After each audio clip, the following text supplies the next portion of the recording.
Bom, pessoal, voltamos aí, né, para fechar esse assunto referente ao Poder Executivo, certo? No caso, nós vamos analisar agora os chamados crimes de responsabilidade do presidente da República.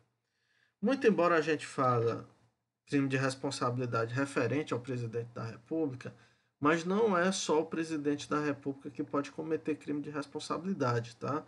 Governador de estado, prefeito, ministro de estado também pode cometer crime de responsabilidade.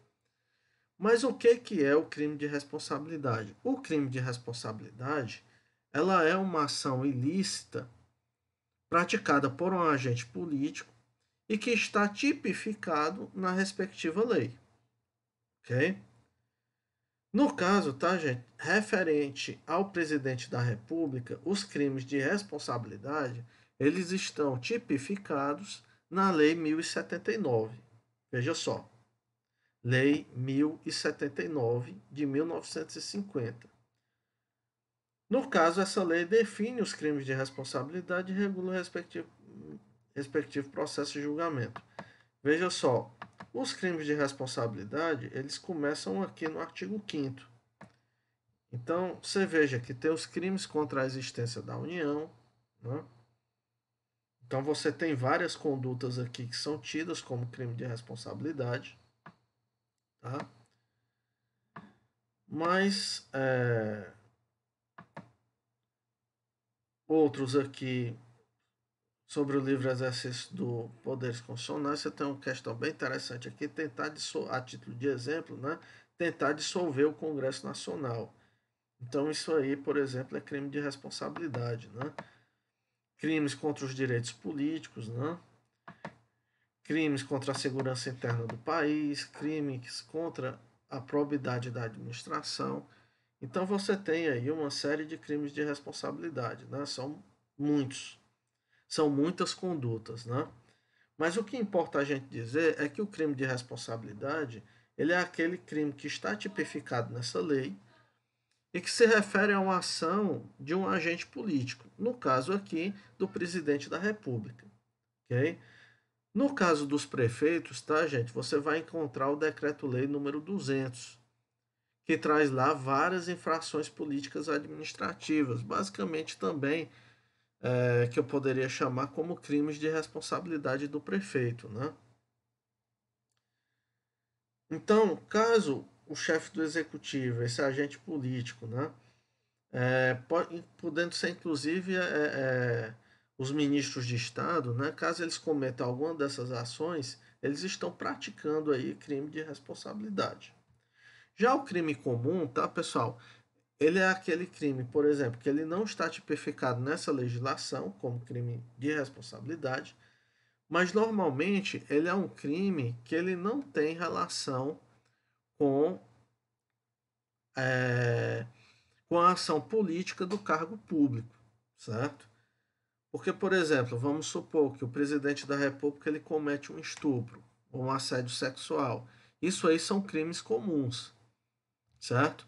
Mesmo que ele esteja no exercício do mandato, né? Digamos aí, o presidente da República ele cometeu um ato de assédio sexual contra uma funcionária. No caso, se trata de crime comum. Por quê? Porque não está tipificado na legislação específica como crime de responsabilidade. Só vai ser crime de responsabilidade, no caso do presidente da República, esses crimes que estão previstos aqui nessa lei. Tá certo? Já o crime comum, ele é previsto na legislação penal em geral. Ok? Professor, mas por que é importante essa classificação de se separar o crime de responsabilidade e o crime comum? Porque no caso, tá, pessoal, haverá grandes diferenças, né? Por exemplo, no caso do presidente da República, quando o presidente da República ou vice-presidente da República comete um crime de responsabilidade, ele será julgado, certo? Pelo Senado Federal, certo? No caso, caberá primeiramente à Câmara dos Deputados, caberá primeiramente à Câmara dos Deputados, admitir o processo pela votação de 2/3. É o que tem aqui no artigo 86.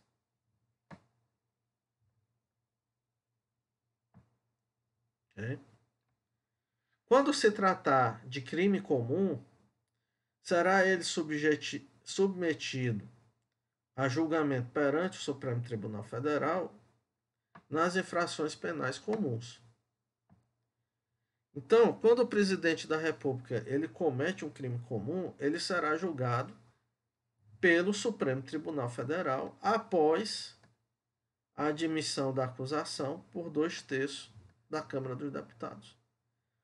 E no caso dos crimes de responsabilidade, ele será julgado aqui no Senado. Então você veja que essa classificação é importante porque ela muda completamente a competência para julgamento, certo? Quando se tratar de infração penal comum ou crime de responsabilidade. Perfeito? No caso, tá, pessoal, admitida a acusação, certo? O presidente da República será afastado por 180 dias. No caso, se não houver o julgamento definitivo durante esse período, certo?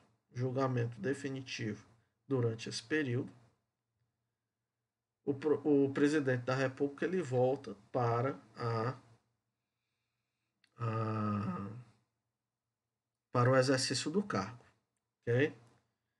No caso, o presidente da República ele não está sujeito à prisão, certo? Enquanto não sobrevier a sentença condenatória. Isso nas infrações penais comuns. No caso, tá, gente? Por que só as infrações penais comuns? Porque no caso dos crimes de responsabilidade, não há pena de prisão. A pena, em se tratando de crime de responsabilidade, é o quê? Primeiramente, a perda do cargo e, em segundo lugar, a suspensão dos direitos políticos, certo? Então, não há pena de prisão para a condenação de crime por crime de responsabilidade. Apenas quando se tratar de crime comum é que ele poderá estar sujeito à prisão. Ok? No caso, tá, gente? No Brasil, nós tivemos, até o momento atual, 2 processos de impeachment, né, contra o ex-presidente Collor e outro contra a ex-presidente Dilma.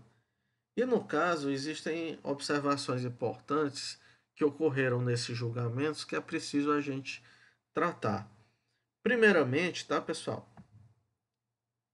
Se refere aqui ao mandado de segurança 21564, que se refere à repristinação da Lei 1079. Porque no caso, tá, pessoal, essa Lei 1079, como vocês podem ver aqui, ela é uma lei de 1950, certo? Ela é uma lei de 1950. E no caso, posteriormente, o Brasil, na década de 60, ele adotou por um breve período um governo parlamentarista. E no caso, essa lei ela foi revogada. Mas o que é que aconteceu?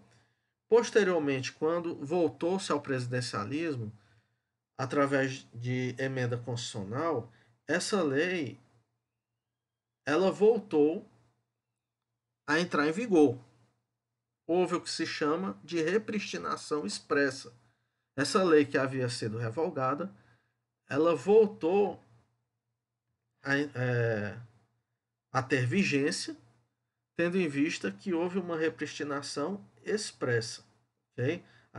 Para quem não sabe o que é isso, é quando uma determinada lei que foi revogada, ela passa a vigorar novamente devido à extinção do diploma normativo que a revogou. Então, no caso, quando isso acontece, você tem uma repristinação. E quando isso acontece expressamente, você tem a chamada repristinação expressa. Então, nesse caso aqui, os advogados do ex-presidente Collor sustentavam que essa lei ela havia sido revogada, então, portanto, não poderia haver impeachment. Mas, no caso, o Supremo Tribunal Federal decidiu que essa lei ela havia sido revogada, mas havia também havido a repristinação expressa dessa lei. Então, a lei ela está em pura vigência. Okay? Um outro posicionamento que é importante que nós consideremos é aqui o mandado de segurança 21689, dígito 1, também do Distrito Federal. Esse mandado de segurança tratou sobre dois assuntos. Né? Primeiramente, na renúncia do presidente da República. Quando o ex-presidente Collor ele foi ser julgado pelo Senado, o que é que ele fez? Ele renunciou. Por que ele fez isso? Porque, na realidade, para o processo de impeachment, como eu falei agora há pouco, são previstas aí duas penas, no caso a perda do cargo e a suspensão dos direitos políticos. Então, como ele viu que ia ser condenado, ele renunciou, que no caso aí a pena de perda do cargo não poderia ser mais aplicada. Então, ele sustentou que a suspensão dos direitos políticos era uma pena acessória. Ele sustentou que o Senado só poderia suspender os direitos políticos dele se houvesse a aplicação da pena da perda do cargo. Então, houve aí, de certa forma, uma esperança de que os direitos políticos eles fossem preservados. Perfeito? Mas aí o que é que acontece? O Senado Federal, quando julgou o ex-presidente Collor com a renúncia, o Senado entendeu que a suspensão dos direitos políticos não se trata de uma pena acessória, sim de uma pena autônoma. Então, mesmo havendo a renúncia, o Senado suspendeu os direitos políticos do ex-presidente Collor. Como não poderia deixar de ser, os advogados ingressaram com mandado de segurança, que é justamente esse mandado de segurança aqui, dizendo que se tratava de uma pena acessória. O STF, tá, gente? O que é que entendeu? Na realidade, o STF não julgou a questão se tratava de pena acessória ou não. Mas, na realidade, o STF ele decidiu que cabia ao Senado fazer esse tipo de interpretação, que a Constituição ela dá competência ao Senado para fazer esse tipo de interpretação. E, no caso, não seria competência do Supremo Tribunal Federal decidir sobre essa questão. Certo? No caso, se trataria de ato interna corporis do Senado. Ok? A mesma coisa aconteceu, tá, pessoal, recentemente com com o impeachment da ex-presidente Dilma. Porque o que é que aconteceu? Nesse caso, o Senado ele resolveu fatiar a votação em relação às duas punições. Então, houve uma votação para a perda do cargo e houve uma votação para a suspensão dos direitos políticos. Então, no caso do processo de impeachment da ex-presidente Dilma, ela perdeu o cargo, mas ela não teve suspenso os seus direitos políticos. Certo? E aí, novamente, o Supremo Tribunal Federal decidiu o quê? Que no caso se tratava de ato interna corporis, do Senado, que caberia ao Senado resolver se a votação seria fatiada ou não. Perfeito? Um outro ponto importante, e esse mandado de segurança, ele abre uma situação aí importante para a gente debater no que se refere à questão da revisão da decisão pelo Poder Judiciário. Porque o que é que acontece, tá, pessoal? A Constituição Federal, ela submete o presidente da República ao julgamento pelo Supremo Tribunal Federal. Aliás, pelo Senado. Certo? Então, uma discussão que se apresenta é até que ponto se pode o Poder Judiciário, no caso o Supremo Tribunal Federal, julgar questões referentes à competência do Senado. Né? Isso é uma questão que muitas pessoas discutem, é a questão da judicialização do processo de impeachment, judicialização da política, certo? Mas uma coisa que tem ocorrido, a posição firme do Supremo Tribunal Federal, é que o Supremo Tribunal Federal ele só vai revisar as questões referentes à legalidade do processo. Como no caso, por exemplo, se houve ampla defesa, se houve contraditório, se as testemunhas elas foram ouvidas, se houve perícia. Então, no caso, são questões referentes à legalidade do processo. No que se refere ao mérito do julgamento, o Poder Judiciário ele não pode interferir, não pode adentrar no mérito das decisões do Senado, certo? Então, essa é uma típica questão referente a esses pontos que eu acabei de falar. Então, se o Senado ele resolve fatiar a votação, fazer duas votações para cada pena, isso aí se refere a uma decisão do Senado. E não cabe ao Supremo Tribunal Federal adentrar no mérito dessa questão. Como também não cabe ao Supremo Tribunal Federal, não cabe ao Supremo Tribunal Federal decidir se as penas de perda do cargo e suspensão dos direitos políticos são penas autônomas ou se uma é acessória da outra. Cabe ao Senado julgar essa questão, ok? Espero que tenha ficado entendido essa questão referente ao processo de impeachment. É claro que aqui são apenas algumas indagações sobre essa questão. É claro que tem muito mais coisa, mas que infelizmente nós não podemos ver devido ao tempo, né? Mas no caso vocês queiram aprofundar esse assunto, eu recomendo o livro do ex-ministro Paulo Brossard sobre impeachment, ok? É realmente um trabalho excelente. Perfeito? Bom, gente, hoje nós vamos ficando por aqui. Um grande abraço a vocês e até a próxima.